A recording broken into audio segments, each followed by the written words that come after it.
Welcome to the ultimate crowdsourced personal finance show. This is your Friday Roundup. You're listening to Choose FI Radio. The blueprint for financial independence lives here.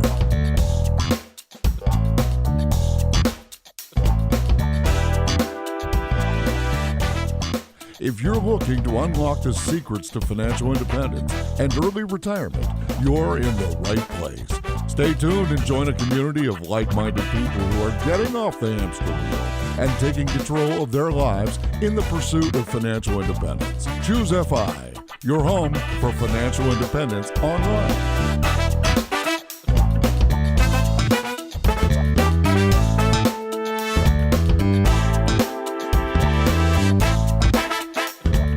All right, guys, welcome back. This is your Friday Roundup. I'm excited to be able to tackle this Monday episode with you guys, talking a little bit more about the concept of the gap year. And it featured Noah and Becky from moneymetagame.com. And they have been on this path to FI for several years. And because of this very high savings rate that they had been able to achieve, they were able to position themselves within a relatively short period, like a 5-year window, to be able to just go ahead and take a year off relatively risk-free. So it was kind of a reorientation on the idea of retire early and move the marker from just merely retiring early to the idea of retire often and build this flexibility into your lifestyle and enjoy the benefits of your high savings rate far in advance of the time at which you're going to hit that magical 4%, that 25 times your annual savings. So I'm excited to get a chance to explore this with even more depth with my co-host Brad. Hi there, buddy. How you doing today? Yeah, Jonathan, I'm doing well. It's a beautiful morning here. We are in week 2 of school. So my kids are still like super excited. Little Molly is off to kindergarten and she just like loves school. It's amazing. She literally did not want to come home this weekend. She wanted to go to school 7 days a week. So as a parent, that just fills your heart with joy that your kid not only isn't like dreading school, which, many kids just hate to get on that bus. They're nervous, especially that first week. And not only is she not doing that, but she's just thrilled. So it's really a lot of fun. That is awesome. I can't remember the last time I was excited to go to school. That was a really long time ago.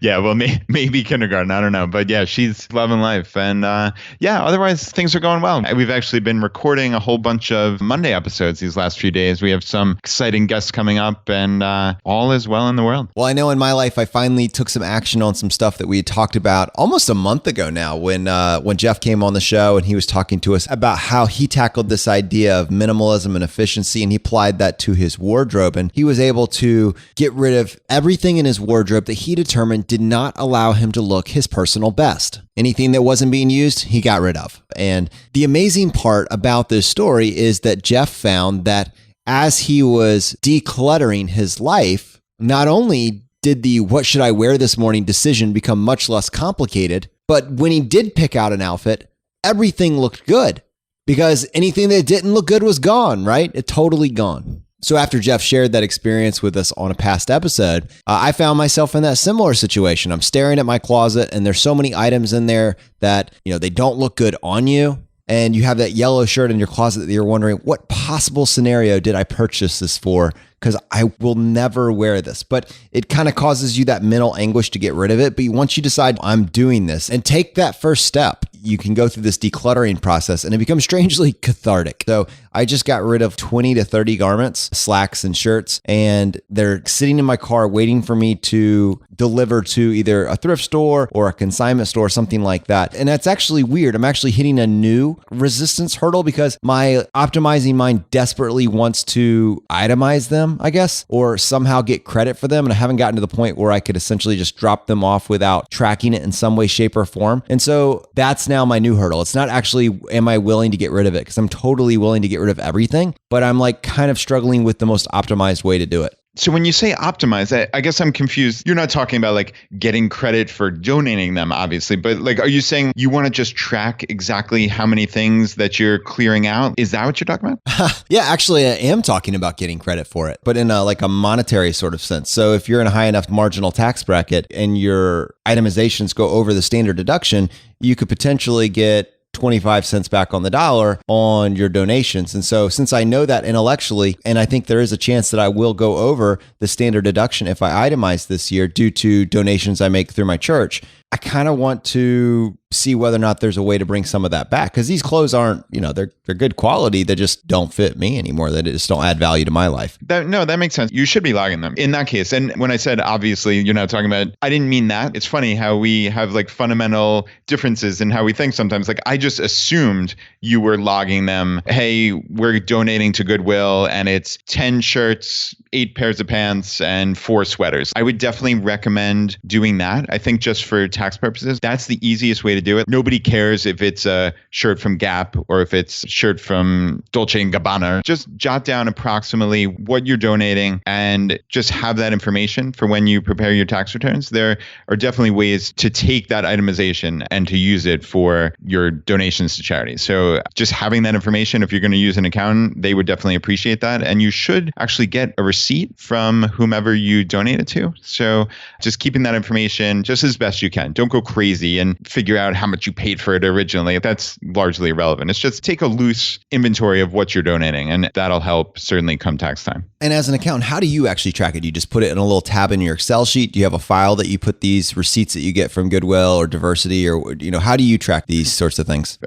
I'm laughing here out loud because the answer is I give it to my wife, who's the real CPA in the family. So, but seriously, we have a file folder for each tax year. So she just tosses the receipt in there, and I believe she keeps like a real rudimentary Excel spreadsheet of just approximately what we donated. It's conceivable, in all honesty, Jonathan, I have not looked at those receipts in a long time just because Laura is fantastic at this. So I certainly don't need to look over her shoulder, but it's possible that you actually put on the actual receipt, like what you donated. So it might be at the time we give to, I don't know, Vietnam Veterans of America, they come and pick it up at our door, and we just jot down on the receipt they gave us that we gave 8 pairs of pants and 4 sweaters or something like that. And I guess Laura then does her magic and whatever the CPAs do to look up approximately what each of those are worth. So I think it's pretty straightforward, but just like anything, it's easier to keep records at the time you do something, just like with your finances. It's difficult to go back and figure out your net worth at a certain time or track your financials for an entire year if you're starting in September. If you start on January 1st, well, it's pretty easy, but to go back and reinvent the wheel is kind of a pain in the butt. Yeah, it's pretty cool. And someone in our Facebook group actually suggested that I just take a picture of whatever it is that I'm donating. That way, for my mental records, I had an idea of what we actually gave, which I think is maybe something you could pair with that, especially if you use some sort of cloud storage. And the other idea that I had, and this came from Dylan and Sarah, they suggested that I also look at 2 different stores, which I mentioned earlier, Clothes Mentor and Plato's Closet. And with Plato's Closet, you can actually go in and type in your zip code and find a one that's close to you. But they will actually, in some cases, pay you for your clothes. So instead of just getting the deduction, you may actually be able to get some cash up front. Now, they only take what they deem to be high quality, high value products. They're not going to necessarily take everything, but it might be a place to start. And then you can, that whatever they don't take, you could then take to your thrift shop. All right, Jonathan. So you said previously on an episode a while back that you had something in the vicinity of like 3 closets full of clothes, and you were a little bit ashamed of it. I remember a couple of minutes ago, you said about 20 garments, I think you said. So, probably 10 shirts, 10 pairs of pants approximately. That pales in comparison to 3 closets full. Do you find resistance when you're doing this? Or are you just going through and just saying, hey, look, this entire closet full of stuff, or legitimately, in all likelihood, you could get rid of 2 closets full of items and never bat an eyelash? How are you going into this mentally? I think is what I would like to know. This is a fascinating question about mindset and about the need to have stuff and then the fear of getting rid of stuff because you think at some point down the road, there might be a place that you might, in a very, very rare chance, need that particular item. Even though you don't want to wear it today, you probably won't want to wear it tomorrow. And you can't exactly visualize the circumstance in which you'll want to wear it 2 or 3 months from now. It's still, my natural instinct is, well, that's just wasteful to get rid of it, which is why I end up purchasing new stuff, but never discarding old stuff, which is how you end up in a situation like this. But once you start doing this, and frankly, I'll be honest with you, I just got rid of the low-hanging fruit. This was just the obvious neglected clothing that I will never wear again. I'm quite positive of that. So it was very easy for me to get rid of it. But that was a baby step. Those were easy targets. And now that I've done that, it is kind of addictive, man. I'm going to be very honest. You can change your addictions in life and you can move it from something that's making your life more complicated to something that's making your life more efficient. And so I think there's some overarching themes there, but it goes right along with this idea. You've mentioned that you and Laura love doing this idea of creating this oasis in your house. And so right now, the office that we record in, right now, that is my personal oasis. And this entire home that we have right now, this room is in perfect condition. Now, just outside this room, there's a pile of, again, just stuff that I got to figure out where to put it. The hallway was sacrificed so that I could make this oasis happen. Not everything got put in its exact home, but we were able to force this one space into an oasis. And it's so nice. It's so amazing. It feels so good to be in it that you want to get more of that same feeling. And so that stuff is getting put up. And as hopefully this concept spreads to the entire rest of our house. And let me tell you, this is not on my wife. My wife would have our entire house be an oasis all day, every day. I am the rate limiting step here. This is 100% me. So getting me on board and getting me excited about this idea of having a house that's always clean is a huge deal. So she's excited about where this is going. And my getting rid of the clothes and donating the stuff that we're not using is feeding directly into that. Yeah, that is very, very interesting. If it were me and I had 3 closets full of clothes, I think I know you like making games out of things. So you've described that before. I would toss all my clothes into 2 of the closets. So condense as much as I could just into 2 of the closets and leave that third one empty. And then every time I wore something over 6 or 12 month period, I would put it into that third empty closet. And then at the end of that, whatever period you want, let's say a year, you know what you've worn in the last year. And then legitimately everything in the other 2 closets, if you haven't worn it in a year, you're probably not going to wear it. And you could basically toss or donate all of those items. I would just make a fun little game out of it just to see like, okay, I have these 400 items and I actually wore 30 of them in a given calendar year. Maybe those other 370 aren't terribly useful. I would do something fun like that because it's not all that fun to go into your closet and just randomly toss stuff that you spend money on. But when you see, and the proof is in the pudding, that you didn't wear it in a year, all right, maybe it's time to give it up. Yeah, that's awesome, man. There's like a strong chance I may do that. Currently, I'm in the process of creating large batches of stuff that fill up the entire back of the car, and I'm just taking a single picture of it and posting it on our Facebook group so I can solicit a few high fives and pats on the back. You know, feels good. But I'm huge into the gamification of everything in life that could be viewed as a chore, but when you reframe it, it turns it into something that's fun and that's a challenge. And so that feeds into my own need to do that. I could probably do that. I could probably get everything into one closet now. I'd probably be bulging at the seams and then slowly start moving stuff that I'm actually using over. And to be honest, the sad thing is, realistically, even though I have all this clothing, I probably wear 2 or 3 pairs of shorts, 2 or 3 t-shirts, 2 or 3 pairs of sandals, maybe 1 pair of jeans. And that would take care of me about 90% of the year. That's what it really comes down to. Yeah, no, I totally hear you. And we're talking about taking action here based on things we talked about in past episodes. I want to just kind of report real quickly just 2 items that I took action on. So Aldi, right? We joked that I've never been to Aldi, and you and Joel said that I have to go, no doubt about it. And what's funny is my buddy Matt, who listens to the podcast, said, "You're never going to Aldi, right?" I could just hear it in your voice. And just basically to tell all you guys, Laura and I actually went. So we definitely enjoyed Aldi quite a bit. I certainly see the allure. I think we'd have to go back more often to really like get it, if you will, just because things seem to change there pretty frequently. And maybe we're kind of slaves to habit or convenience of getting everything at our supermarket. But I understand it. But I have to say, we also went to, there's another German grocer here in Richmond that just opened called Lidl. Lidl. And we went there, Laura and I, and really loved it. So I have to say we did like it a little bit better than Aldi, but just at least taking action and trying something different. So the other thing was that I had mentioned on the episode with Alan Donegan that I was going to try to sell my comic books, baseball cards, collectibles, all this stuff that I have.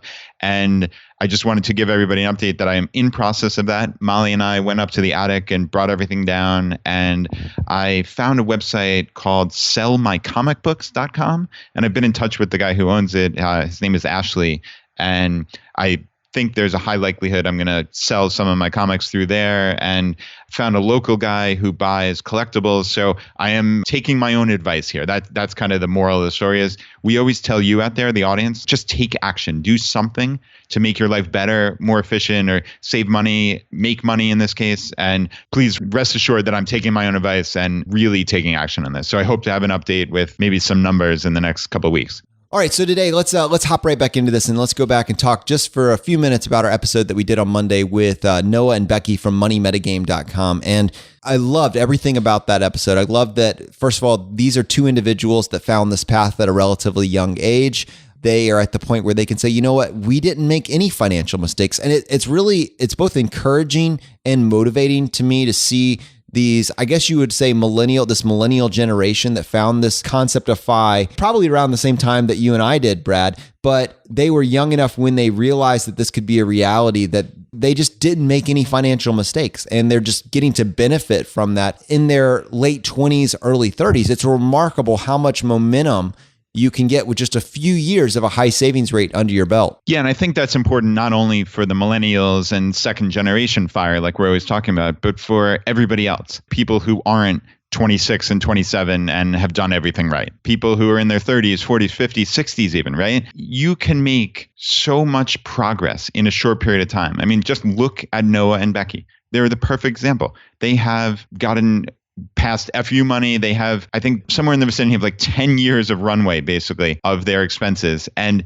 they've only been at this for 4 or 5 years. And why can't you do that? I think that's the real message. This is not just for millennials. This is for everybody. And even if you've made terrible, calamitous mistakes financially, well, who cares what happened in the past? Just make moves today to make it better. So I definitely wanted to start kind of my analysis there because it really is so important. I don't want people tuning out when they hear, oh, here's some 26-year-old guy and girl who have done everything right, because a lot of people can't relate to that. But people can relate to the fact that, all right, in 4 and 5 years respectively, they have changed their entire lives and made it so that they're not even worried about leaving their extraordinarily safe and lucrative professions in a nice home they've built for themselves in Seattle. They're not worried about leaving that for a year, giving up their jobs and traveling the country and potentially the world. That is a really important position of power, and I think we can all gain something from that. Couldn't agree more.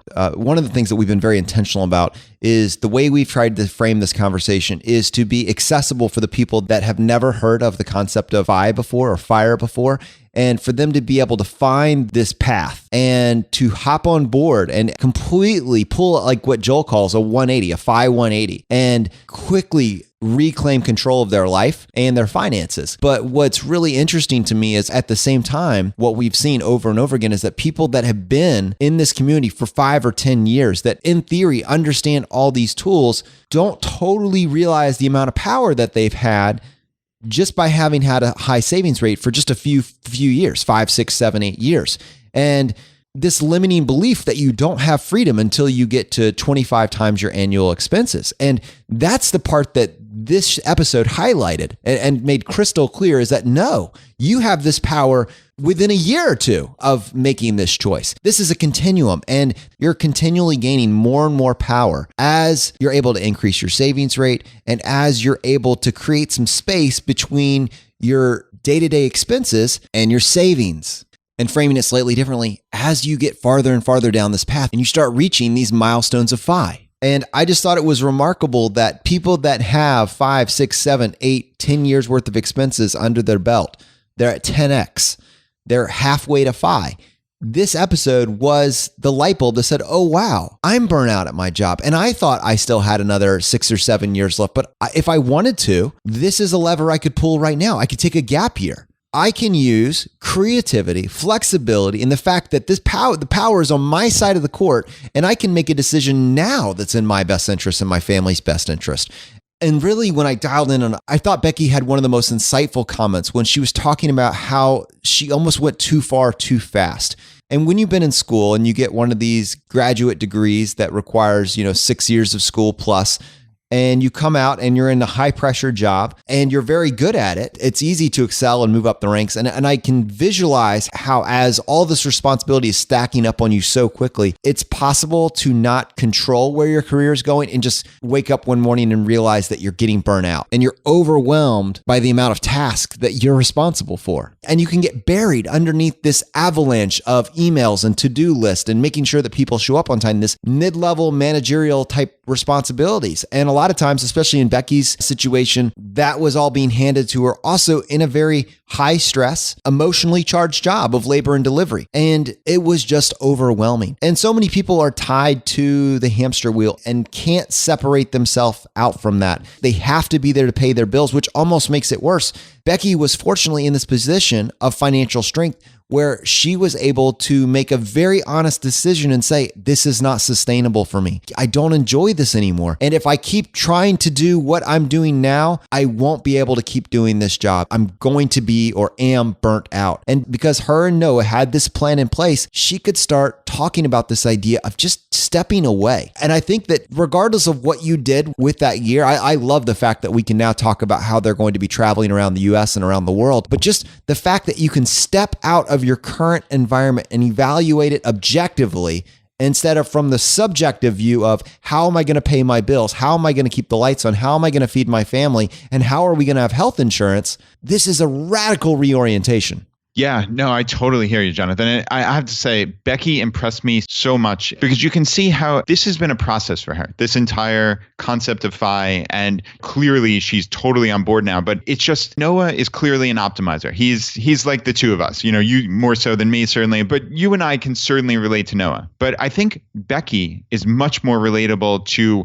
regular people, to everybody else. And I think that is what's so powerful about their story. Yeah, I listen to all these episodes with my wife, and it's always interesting to me when she leans in. I've used that phrase before, but I know when I have her attention, you can tell. And when Becky was sharing her perspective on what their journey looked like, my wife leaned in. She was interested. She doesn't relate necessarily to you or my perspective, even though we try to be very relatable, quote unquote. And Noah, an awesome guy, awesome story. Like I'm passionate about the life hacks that he has. For my wife, it's just, it's that pat on the head type mentality. You guys are these optimizers, gamers, that sort of thing. But Becky's decision tree made sense to her. And my wife was interested in the fact that she was on board with this process. And it validated some of the choices that Noah was making and some of the choices that you and I have made up to this point, to hear Becky's perspective on how she approached it. And I think there's something to that. I think it's one of the reasons that we've been so intentional about going out and trying to find people that have approached this path from a different perspective, because all of us are looking for somebody that we can relate to. Yeah, totally hear you. And I mean, Becky, she described, she came from a conservative family. She had to explain to her parents what they were doing. And it was met with some resistance. But the real powerful thing is Becky and Noah, they have no fear about this. That was just so remarkable to me that they're embarking on this crazy journey that it would appear to most people. You and I don't think it's crazy, clearly, because they've taken this power back in their lives and they have the ability to do something that other people, even their own family, might view as crazy. But they have no concerns. What a wonderful position to be in at 27 years old. It's really mind-blowing. Yeah, and I put that exact question out to our Facebook group, and Geoff gave us his feedback, and he said, almost done with the episode, but it's very inspiring to hear their journey. One thing that really stands out for me, and like you said, Brad, they really don't feel much fear about leaving their jobs and getting new ones after their gap year. So many of us feel stuck and maybe move on to other jobs right away without ever taking time out just to enjoy life for a while. And cheers to Mr. and Mrs. Money Metagame. But the power of the reset button, highlight that. That's what this episode is about. Take a gap year, don't take a gap year, but do you realize how much power there is when you realize that you're unhappy or unable to continue in your current working environment, and you realize that if you were to step out, nothing stops working. You have enough to cover your life expenses for 1, 2, 3, 4, 5, 6, 7, 8. I can keep counting, obviously. But you sure you want to keep going? Well, if it's for Spanish, I can go to 10. But you have so much time to figure things out. And I think when you add that to maybe one of the episodes that we've talked about in the past, like ESI Money, teaching us the value of networking or how to career hack, those tools go hand in hand. And so if there are aspects of your job that you don't like, Brad, I know you've alluded to this many times, this idea of carving out aspects of your job that you do like and just doing that. And I will say that sometimes that is a possibility to do that in your immediate job, but many times it's not. At that point, you're too far in it. You're not able to extract out just the roles that you want. But if you're able to step out of that job, you can then very easily look for a job that will give you 98% of exactly what you're looking for. And you get to dictate the terms because you don't have to say yes until you find the right opportunity. And you had an important point kind of buried in there, which is it doesn't have to be the gap year. Sure, in a perfect world, we could upend our lives and then take this wonderful year traveling. But you can find yourself in a position where you're unhappy with your job and you can still be in that position of power and you don't have to travel. And what I mean by that is Becky decided she loves being a nurse. There's certain aspects that she loves, but ultimately what happened was she kept getting these promotions and it just got to a point where she was doing a significant number of things that she just didn't enjoy. So hit the reset button. And that's fine. Like, you clearly don't have to take this trip to set the reset button. You don't need to tell your family and friends why you're leaving your job. You can just leave it and have that position of power. And like Jonathan said, go into another job and do the aspects that you enjoy. As Becky said, there certainly are many, many aspects of being a labor and delivery nurse that she just genuinely loved and felt that she was providing value to the world. But I suspect there was a lot of the administrative and paperwork and all this other nonsense that just didn't do it for her, right? And she can now just say, okay, I'm leaving my current job, my current hospital, and I'm going somewhere else. And this is what I want to do, even if it's quote unquote a step back on the treadmill of job promotions and things like that. Because who cares? At the end of the day, when you have a significant savings rate and you're going to reach FI in X number of years, does it really matter about maximizing every dollar like every other person off the street is trying to do? Because they're spending every dollar. So that means they can buy a new BMW this year, or they can go out to super expensive restaurants. Well, Becky just cares about day-to-day happiness in this case. And they're saving a boatload of money. And they were saving it 6 months ago. And when they come back in 12 months, they're going to start saving money up again then. So it's not this calamitous issue where you need to maximize every single dollar to pay your bills or to feed this lifestyle that you want. It's just, how can I maximize happiness out of my day-to-day? No, but I think this presents like this interesting inflection point for our community. And as we implement this idea of gamification, unlike the rigid hierarchy of maybe baby steps 1 through 7, this is a pick your own adventure story where you get to design your future, right? I think that's where the checkpoints of FI that we talked about in a prior episode come in. Those become these really cool ideas that other people have done that now that you know it's a possibility, you can consider it. And then if you decide to execute on it, you get to talk about it to the people in our community, and then we get to live vicariously through you and then maybe make similar decisions on our own personal journey. And I love the idea of the gap year. I think that's certainly now a checkpoint of FI. I love the idea of figuring out a game plan for the gap year to maybe hit 5 or 6 or 7 or maybe 20 different countries that you want to go to on that period of time. And you start learning about these concepts like geo arbitrage. You travel to a place where even after you figured out what your baseline cost of life would be in the United States, you find a country where you could stay for 6 months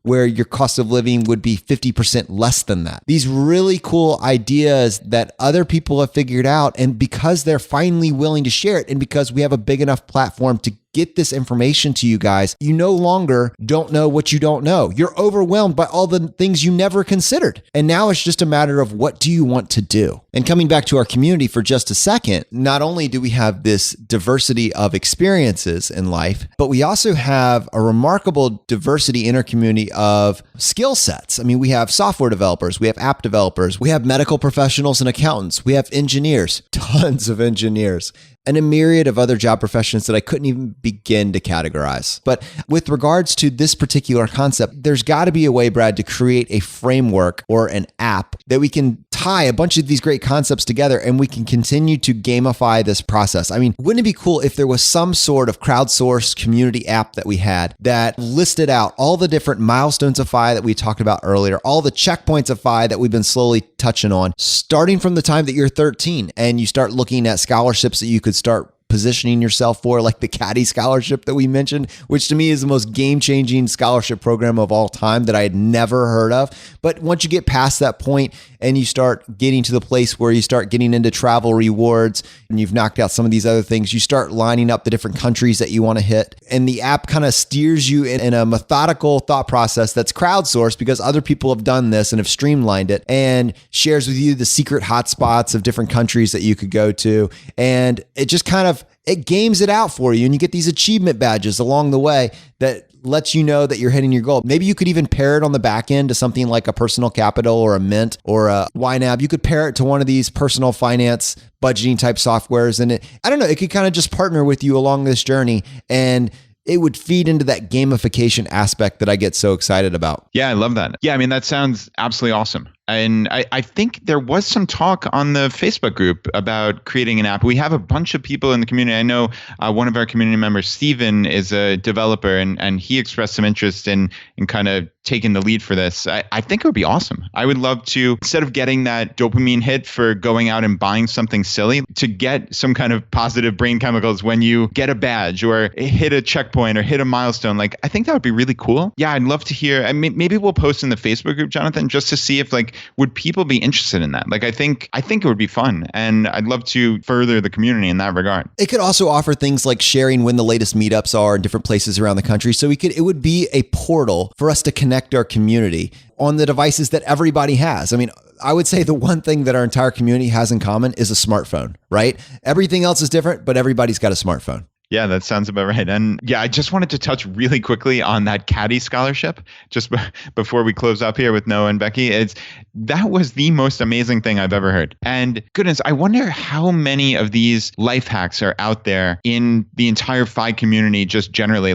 People are sitting on these little silos of information that if we all had access to that, how powerful would the FI community be? And I suspect this is one of thousands of these things. Sure, maybe not thousands of scholarships that are going to get you a full ride to Northwestern or Purdue, but I know personally a neighbor of mine was telling me he's a doctor, and the state he grew up in, they had some kind of loan forgiveness if you went to a state school. And I know that's vague because I don't have all the details in front of me, but I suspect there are many, many, many thousands of these life hacks that we could all kind of accumulate. And maybe that could go in the app too, Jonathan. I think something like that, a repository of all that information, would just be ultra, ultra valuable for all of us. It would have a geo arbitrage tool in it, talking about how you were planning on using these tax optimization strategies and which states are the most teed up for that. And it's crazy. It's not just me or you that don't know what we don't know. It's just a blind spot. It's just things that you'd never considered. And people, due to their own personal experiences, come up with these one-off amazing pieces of wisdom that we just need to create a portal that we can learn about these and then redistribute them to other people that can benefit. And Frugal Professor, who has a blog at frugalprofessor.com, left a comment on that article saying basically the same thing. The Caddy Scholarship is one of the most unbelievable life hacks I've ever heard of. And he forwarded it to his nephew, who is a senior in high school and currently caddy. So these things help people where they live. And even if you don't use them directly, someone else will absolutely benefit from this. All right, Brad. Well, I'm super excited. We have our 2 finalists for the side hustle competition. So the person that's going to get the free coaching from Alan Donegan is going to be one of these 2 individuals. So this week, guys, I'm going to play the 2 voicemails for these 2 finalists, and the voting will be open from Friday morning when this episode releases to Monday evening. And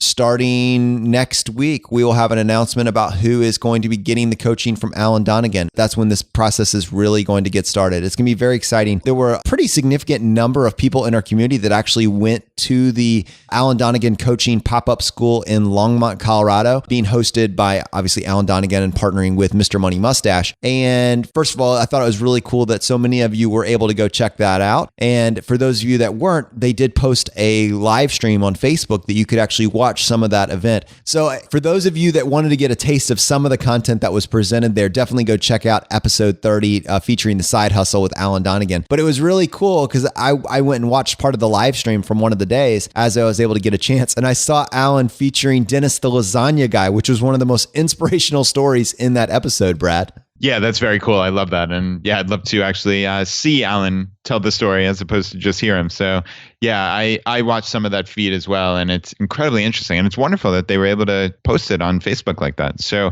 I know Alan mentioned it in our Facebook group, right, Jonathan? Yes, he did set up the link in our Facebook group. So if you want to join the group, just go to choosefi.com/Facebook and fill out the information there. We'll send you a link to the private group.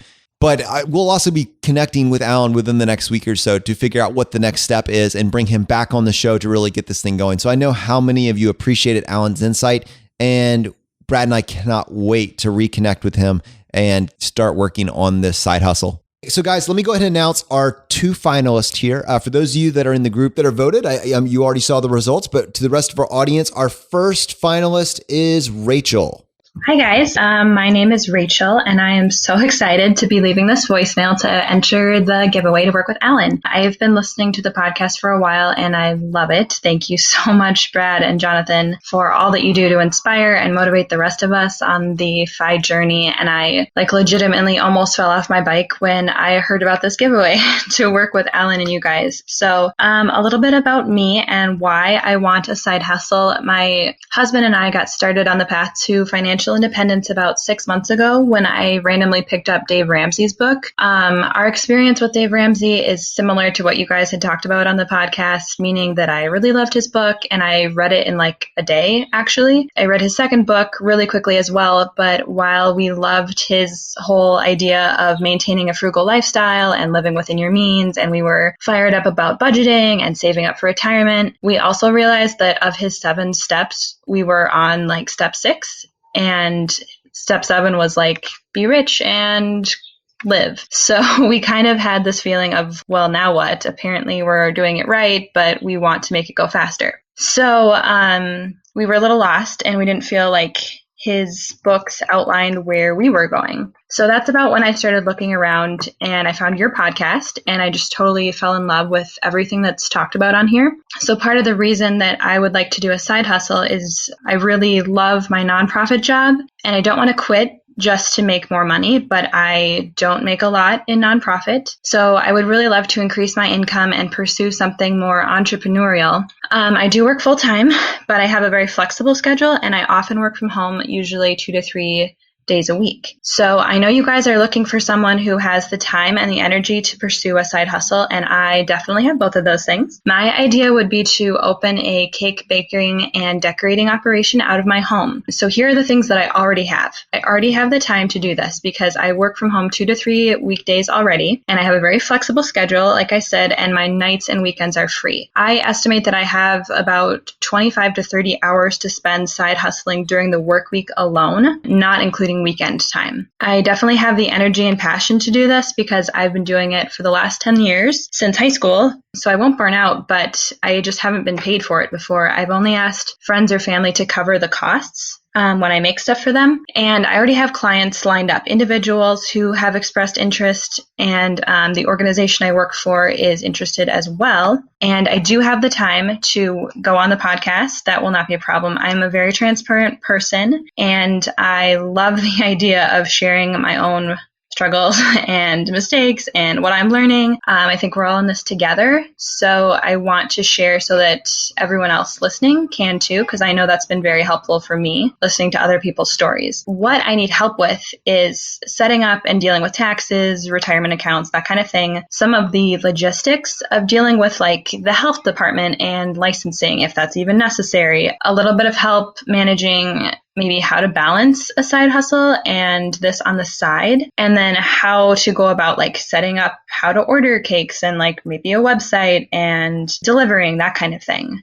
Some of the logistical items, basically all the good stuff that Alan and his team are already pros at. I think that should be all you need from me, so I will sign off, but I just wanted to take this time to say a huge thank you again for all the FI advice and motivation you guys are putting out there on the podcast. You guys are awesome, and I feel lucky to be part of this community. So thank you. And our other finalist is Talus. Hey, Brad and Jonathan, this is Talus. I am extremely excited about the most recent podcast episode, the Friday Roundup, where Alan made an incredible offer to do this pop-up school coaching one-on-one. I have been listening from the beginning, and my husband and I have been making tons of changes to how we save, how we spend, how we invest, and let's just say we are well down the rabbit hole of choosing FI. So I would love to pitch my idea to Alan. I would love to receive this coaching. I used to teach dance, ballroom dance full-time. That was my full-time hustle. I was competing professionally and doing really well doing that. And when I went back to school to get my master's for dance, I focused heavily on the benefits of dancing for people with Parkinson's disease. That's something that's touched my life personally. And there's actually quite a bit of evidence to show the tremendous benefits of dance for Parkinson's. Since graduating, I can now stay home with my son, who's 1, but I am still teaching on the side. I'm offering classes for people with Parkinson's, and I get hired to speak at conferences that are here in the Midwest. But the first question that I get asked when I'm speaking is, can you please come to my town and offer a class? And that's something that's really hard for me to do right now. So I would love Alan's help in helping me franchise this, helping me teach other people how to offer my method so that I can help as many people as possible with Parkinson's and offer these classes well beyond what I'm able to do on my own right now. So huge fan of the show. I would love to be chosen for this. I am super committed. I have the time. I have the energy. I have the drive. Again, my name is Talis, and I hope so much to hear back from you guys soon. Good luck with the remainder of the show. Keep it going. Keep it coming. We love it. Thanks so much, guys.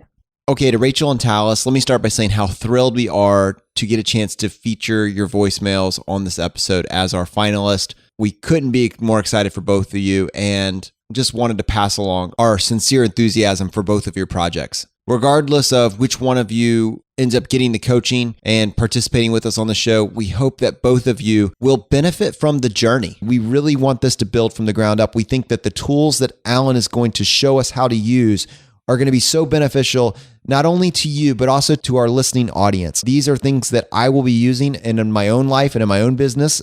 And these are certainly things that are not going to be unique to this specific situation. Rather, it's going to be a framework that you can operate from as you grow your own side hustle. And actually, this is kind of funny. This is a great place to insert a little bit of a sidebar, Brad. It's come to my attention that outside of the FI community, maybe this word side hustle has a little bit of a negative connotation. I was actually talking to a neighbor about his, and I used the word side hustle, and he said, well, I wouldn't call it a side hustle. It's my business. And it struck me that to him, side hustle just didn't feel like an appropriate word. Jonathan, I have to somewhat sheepishly admit that I have always disliked the phrase side hustle. I love the concept, clearly, but for some reason, and it might just be, it just struck me as wrong, or I don't know, I'm getting older and it just was a weird phrase for me or something. I think I've gotten used to it a little bit more. So I think it might just be like literally the phrase, clearly not the concept. Like I'm not sure that anybody would have an issue with, hey, I want to work on something that I enjoy or have a passion for, and in the hopes of growing it into a business. I can't imagine many sane people are going to disagree with that. So I think it might actually just be the word side hustle. Like it always just struck me as like this kind of like oddball millennial type thing that they said. And I just never got it. But yeah, so if that gives any flavor into your conversation there, maybe that's where they were coming from as well. Yeah, it's definitely just a matter of perspective. Now, I do not consider myself a millennial, although even more than you, I am like right on the cusp of truly being one. But certainly it was eye-opening that the way I naturally perceive that word is, oh, it's this cool thing that you can do on the side. And it actually gives you more options. To somebody else could be like, side hustle. So it was just eye-opening, and it allowed me to, I guess, broaden my perspective on how maybe other people view something that I get so excited about. I certainly don't mind that somebody else thinks that side hustle is a dirty word. It was just weird. I just assumed that everybody would love it. And then when someone didn't, I was like, wow, I need to maybe go back and reflect on my life, I guess. And then I still thought about it. I was like, I'm still totally okay with it, but I get where you're coming from. Yeah, it's funny. I have just always despised that term, but like in fairness, I really do despise it a lot less now than I ever have. Like when I first heard it, I'm like, why would you ever call something a side? It just sounded like so childish to me. Like that's what it is. It sounded childish. I don't know. Because I always know when Brad is like filtering things, like if you get Brad unfiltered, it's just accountant rage. If you get Brad filtered, you'll get some sort of like mildly tamped down answer like, yeah, I don't know how I feel about that. But you know. He knows how he feels. Seething with the uninhibited rage of 1,000 accountants filing TPS reports. That sounds about right. Yeah, I've got a problem, I guess. All right. Let's see. It's interesting. Since we've latched onto it as a full-on pillar. I mean, would you have said the business is a pillar of FI? No, I don't know. I feel comfortable saying there's no better phrase. Yeah, that's kind of taken hold, you know? Yeah, I don't think I would have said that business is a pillar of FI, but I think like the side hustle, the bar to entry is lower, you know? Yeah. Side hustle Yeah. could be making you an extra $1,000 to $3,000 a year, or it can make $1 million a year. I mean, but it doesn't usually start there. It just starts as something that you're doing with your free time. It doesn't have necessarily the corporate structure attached to it. It's something that's just a dream. You wake up, you have notes, you write it down. The next morning, you're like, let me give it a shot. And then just due to creativity and being willing to put the little bit of time in, you're able to get this thing up and running. Okay, guys, sidebar ended, soapbox over. Let's go ahead and let's feature some stuff here. Let's bring on some of our in-house experts. In lieu of the fact that we are now talking about the side hustle and this thing is about to get rolling, as you guys know, we're going to be working very closely with Alan Donegan on the side hustle competition. And we're also going to be working very closely with Keith from The Wealthy Accountant. Keith has offered to just help us flesh this out and walk us through a lot of the important pieces that you need to consider with regards to tax strategy as you create a side hustle or business. So I thought this would be a great opportunity for us to play a voicemail that we got from Alex and that we forwarded over to Keith, and he has already gotten back to us with a response. So give me just a second, Brad. I'm going to pull this up. Hi, Brad and Jonathan. Love the podcast and just had a quick question I thought I'd send your way. I have a little side hustle business doing landscaping work outside of my 9 to 5, and I just kind of came across the idea of some of these retirement plans that are accessible to self-employed individuals, solo 401k, SEP IRA, and a simple IRA. And there may be others that I'm not aware of. It's very new to me. And so I just was curious if that was something that you or any of your in-house experts had experience with or input on, kind of the best route forward for me to maybe most effectively save some of this additional income I have coming in. Thanks. All right. Now, Brad probably has some input on that, but we also sent this over to Keith as well, who is absolutely unequivocally the most qualified person I can think of to tackle this question. And he got back to us, and here's his response. Hello, Alex. This is Keith at The Wealthy Accountant. Jonathan sent over your questions on having a retirement account with a side gig doing landscaping. You mentioned a couple of retirement accounts, the simple IRA and the solo 401k, and I think both of those are good choices depending on the facts and circumstances that affect you. I also don't know if you're a small side gig doing this as a sole proprietorship on Schedule C of your personal return. I'm going to assume that. And you could also be maybe an LLC treated as an S Corp, and then you'd be getting a W-2 wage. It will make a difference in calculating how much you can put into these retirement accounts. The first thing I want to get to, though, is some limitations. So with a solo 401k, for example, you are allowed to actually put in $18,000 dollar for dollar, which means you can have $18,000 of profit, put the whole $18,000 in, and you can also do 25% matching. So again, if you're, let's say, an LLC treated as an S Corp, if you have $100,000 of income, you could actually have $25,000 as matching. You could have $18,000 as withheld from the W-2 paycheck, and that would all go into the retirement account, the 401k. The catch to this whole thing is that if you have a 401k at your current job, you cannot exceed that $18,000 limit. If you're age 50 or older, you can actually put in $6,000 more, so $24,000. The limit, though, is going to be all those 401ks combined. So you can actually put into a 401k $54,000 per person, $60,000 if you're age 50 or older. So there is quite a bit of room to put money in, but you have to make sure that if you're at work and you're maximizing that account out, that you're not going to be doing more again with another 401k. It would have to be taken out before the due date of the return, or there would be really a double taxation of some money that's coming out. A simple IRA can sometimes sidestep that a little bit because you can have an IRA as well as your 401ks. If your work retirement plan is a 403B or a 457, you might be able to double dip in there a little bit as well. Because of all the complexities with this, I think there's a lot of opportunity here, but I think the best answer I can give you is that a solo 401k or a simple IRA is a good idea. You can also hire a spouse and pay them as well and kind of double these numbers if you want. But I think the real thing we should do here is we should talk really nice to Brad and Jonathan and convince them to have me do a full podcast where I just drill down into retirement accounts and talk about all these peculiarities and the facts and circumstances that would change what you can and cannot do. Maximizing these accounts can be very lucrative from a personal finance as well as a tax standpoint. So I think my answer to you is good for a start, but I'm very leery to go any deeper than that just in case there's some facts that I'm not aware of. But if you can talk Jonathan and Brad into it, I'm more than willing to do a podcast on this as well. I hope that helps and gives you at least a good start. If not, you'll just have to talk the guys into getting me in. And you have yourself a great day, and hope to hear from you soon again. What do you think, Brad? Can Alex talk us into bringing Keith back on the show? Yeah, he twisted our arm. That's a real tough one. I would absolutely love to have Keith on talking about that on a full episode. So yeah, we can pretty much set that in stone right now. And we'll probably tee that up. I'm thinking we'll probably try and see what Keith's availability is and bring him on just after we figured out our side hustle situation and gotten a little bit more of the facts on the ground with regards to that. Because I think that will, if we can just tie some strings to that as well, that'll be very useful both for us at a personal level, but also it'll help build that story as well. I have a life hack here from Noah. Obviously, you guys are no stranger to Noah, and we've been benefiting from his decision to do this gap year, but he is also our in-house expert for everything life hack related. So this is one talking about movie tickets. Hey everyone, this is Noah from Money Metagame with another life hack. This one will be interesting to anyone who likes to go to the movies. We all know the cheapest way to watch movies is through a streaming service like Netflix, but if you're anything like us, then you might find yourself at the movie theater to see the latest movie every so often. Today's life hack is a two-parter, so we're going to cover both seeing movies for free via advanced screenings and also buying movie tickets in bulk for a high discount off the regular price. Advanced screenings are a way for movie studios to promote a movie before it comes out by showing that movie to critics and part of the general population. If you know how, you can be part of that general population and see movies before they are released.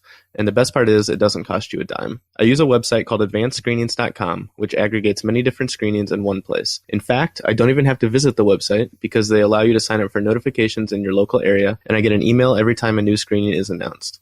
If the movie sounds interesting and the time works with our schedule, I'll click through the email to get the free tickets. It's as easy as that. The catch, as with many quote-unquote free things in life, is that you'll have to pay with your time. They heavily overbook these events, and it's first come, first served to get in the door. The ticket you redeemed is only good enough to get you in the line. We usually end up going about an hour before the movie starts, which is often enough time to get pretty good seats, but this will vary depending on the popularity of the movie. Waiting in line is a good chance to read a book or catch up on your favorite podcast, like this one. In addition, larger cities are much more likely to have a variety of screenings compared to smaller cities, but it doesn't hurt to check regardless of where you live. The second part of this multi-part movie life hack is buying movie tickets in bulk. You're most likely to benefit from this if you're going to the movies regularly or have a larger family. The hack is that many of the big movie chains, including Regal and AMC, each allow you to buy movie tickets in bulk at a steep discount. These are targeted at businesses to buy tickets for their employees, but there is no restriction on simply buying them for yourself. The price per ticket works out to be less than $9 each after tax and shipping. The value will of course depend on where you live and your local movie ticket prices, but the discount can work out to be 50% or more if you live in a high cost of living area. The catch is that you truly have to buy in bulk, which means purchasing at least 50 at a time. But the good news is that these tickets never expire. They work with almost all movies and showtimes, but be sure to check the restrictions on the specific tickets before buying. You can either use them yourselves over time because they never expire, or you could even consider splitting a bulk purchase with friends and family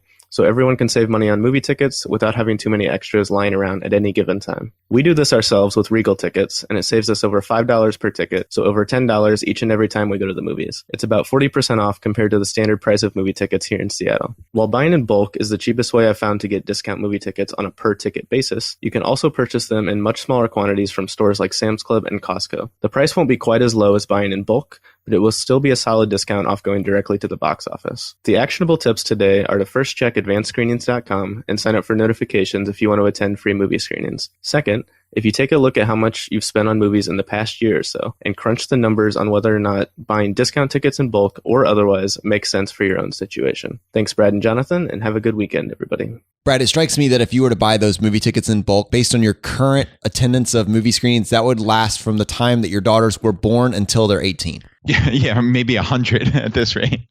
We very rarely go to the movies, but yeah, for people who do, this is a wonderful hack. So thank you, Noah. I hear Zootopia 2 is coming to a theater near you. Yeah, my kids did like the first one, so who knows? That could be could be the first movie in the theater in a while. All right. And we got one more voicemail from you, and this is from Nicholas. And I thought this was really encouraging because it strikes me that while it may seem somewhat overwhelming how much information there is to learn about personal finance, it's also amazing how quickly you can learn enough to feel confident about the path that you've chosen. And I think this voicemail will perfectly illustrate that point.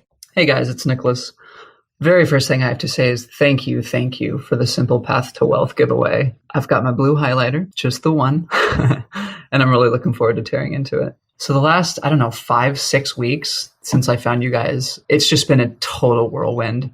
I've made so many changes in a short period of time, and I have so many more changes coming. I feel compelled to share every little win with you, which is totally unrealistic. But I just got a letter in the mail that I'm really pumped to share with you. So I got a fund replacement letter from the 403b I contribute to, and it lists the discontinued fund as Vanguard Institutional Index Institutional, and the new fund as Vanguard Institutional Index Institutional Plus. The expense ratio today is 0.04, and the new expense ratio is going to be 0.02. And I'm just beaming as I'm reading this letter because one, I understand what it means. I understand what a low expense ratio looks like. Before these were just numbers to me. And because I've been tearing through episodes from the beginning, I remember perfectly, Brad, you sharing the fact that you happen to be leaving money in a 401k with a prior employer because it had such a low expense ratio. And I think it was 0.02. So I'm reading this and I'm like, wow, exactly what happened to Brad is happening to me. And I'm going to take advantage of this by moving all my money into this new fund at this super low expense ratio. So I'm really pumped about that and wouldn't have done anything about this. This letter would have been just filed away and I would have made no change, right? As early as 6 weeks ago. So thank you for that. I do have a question. When we're talking about travel rewards, I haven't heard any discussion about when everyone is closing these cards. And really how that's affecting your average age of credit on your credit score. A lot of cards I'm leaving open because I can continue to get value from them. But a good example of closing a card are the Southwest Premium and Plus cards that I opened maybe a year ago to get the companion pass. They both have an annual fee, so I obviously closed one as I didn't need two of them going forward. I don't fret over soft or hard inquiries on my credit, but my average age of credit on my credit score is just under 5 years. Credit Karma says that that's a bit low and that average age of credit is a medium impact on your score. So I'd just love to hear your guys' thoughts on average age of credit, how often you both close cards, or if you even worry about it. Thank you so much, guys. I just look forward to every new episode, and I'm really excited to be caught up on all episodes. Thanks. Yeah, Nicholas, that is a fantastic voicemail. And I just love that you're taking action. You said, I think you found it 5 to 6 weeks ago, and you're already making these moves and just learning all these new things. And I loved that your situation was exactly the same with the 401k. I mean, that is precisely the exact same fund that my old company's 401k offered. And yeah, you're exactly right. We kept our money in our old 401k instead of rolling it out to an IRA that we'd have control over, because the fund that I have access to through my old company is a slightly better version of VTSAX. So it's the institutional shares and it has a slightly lower expense ratio. So there was no real incentive to roll that out to my own IRA. So yeah, I'm glad to hear A, that you have something similar, and B, most importantly, that you open that up, you read it, and you understand it. And you're taking that action and educating yourself. And that's going to help in every aspect of your financial life. And it struck me that sense of peace and of control that you get just by understanding how this game is played. So many people that haven't benefited from finding, a show like ours or a community like ours, finding this concept and understanding the rules, you kind of are just hoping that everything's going to be okay when you reach 60. You don't exactly know how it's going to be okay, but your peers, some of them have done all right. And you're just kind of hoping you're on the right path. But when you find a concept like financial independence and you latch onto it, it only takes 5 or 6 weeks, long before you ever get to FU money, you get your personal capital phone call, long before you ever get to 25 times your annual expenses. It only takes 5 or 6 weeks for you to suddenly understand, wow, I'm on the right path. And from here on out, it's just a function of the math. You've taken charge and taken control of what you actually have control over. And at this point, now the math starts to work for you. And the continuum that we talked about earlier is continuing to give you more and more power and control over your destiny. I'm making it very Star Wars-esque, but may the force be with you, Nicholas. May the force be with you. And yeah, to touch on your question about credit cards, I think you answered a lot of it, honestly, which was, what are you getting value out of? So it's certainly not my place to tell you whether to close a credit card or not, but are you getting value out of that card going forward? I think you said you had 2 Southwest cards, so I assume maybe you were going for the companion pass, and you determined that you weren't going to use both those cards going forward, but that you were going to keep one of them. So I would assume maybe you made the decision based on which one had the lower annual fee to keep open, or who knows? That is certainly your personal decision. But I think for everyone out there, it's just, are you getting value out of that card? So I think that's how I view it. There are many cards that offer anniversary bonuses. I know many of the hotels give you a free night at your anniversary date for that credit card. So that can more than offset, and in many cases, multiples of the annual fee in value there. So you might make the decision to keep open a card like a hotel card. Or I think the Southwest cards actually offer an anniversary bonus in Southwest miles. So you can certainly get value there. If you have points sitting in a transferable program and you don't want to transfer them out before you close a card, well, then you keep it open because you're getting value from having those transfer options. So I think that's how you mentally have to approach it. And again, it's not my place to tell you to close a card or not. It's just, this is how I approach the decision. And as far as how it impacts your credit score, I have found very minimal impact, if any, when I close cards. I think the most important piece of advice that I would give to you is to not close your oldest credit cards. So if you've had cards for a number of years, just predating learning about travel rewards or anything like that, just do not close those cards. I think the only consideration is if you're paying a significant annual fee, maybe you can call up the credit card company and ask them to downgrade you to a certain card that would preserve your credit history on that card, but would not have an annual fee associated with it. You know, in general terms, for cards that you're not using on an ongoing basis, you don't really want to pay an annual fee. So that would be something I would factor in. But I have found very minimal impact on the credit score. I obviously don't work for the credit bureaus, so I don't know precisely how their calculations work. But I did find an article on the Points Guy called How Closing Cards Impacts Your FICO Score. And I'm going to include that in the show notes to this episode. So I think that gives you some flavor for it. But their bottom line, and I'm going to quote here, is closing a credit card account won't affect your average age of accounts for your FICO score too significantly, especially if you open another one to keep utilization rates stable. That said, keeping your oldest accounts open is definitely a good idea. So yeah, that certainly echoes exactly what I said. So again, that'll be linked up in the show notes, and I think it'll certainly give you a little bit more information if you're looking for it. All right, guys. Well, unfortunately, that is going to bring this episode to a close. We like to finish every episode by doing a drawing for a copy of a book that we have found useful. And currently, we have 2 books. One is J.L. Collins' book, The Simple Path to Wealth, and the other is Dominic Cortuccio's book, Design Your Future. We featured J.L. 2 times on the show, both in episode 19 and in episode 34. And Dominic Cortuccio came on the show in episode 33, Design Your Future, which was a very, very highly regarded episode by our community. So we have offered this up to you guys. It's just kind of like this win-win virtuous circle where all you have to do to enter the drawing is go to choosefi.com/iTunes and leave us a short written review. And then you would just send us a email to feedback@choosefi.com letting us know that you did leave the review and what screen name you left it under. And then every week on Friday, we announce the winner for that drawing, and we do 1 book for every 5 written reviews that we get. And it's a way that you are putting your stamp of approval on the show and saying, I'm getting value from Choose FI. And at the same time, it's a way that we can help you guys out and get you material that we think will help you and you will find useful. Today, Brad, how many winners do we have today? All right, Jonathan, today we have 1 winner, and the winner is Carolyn.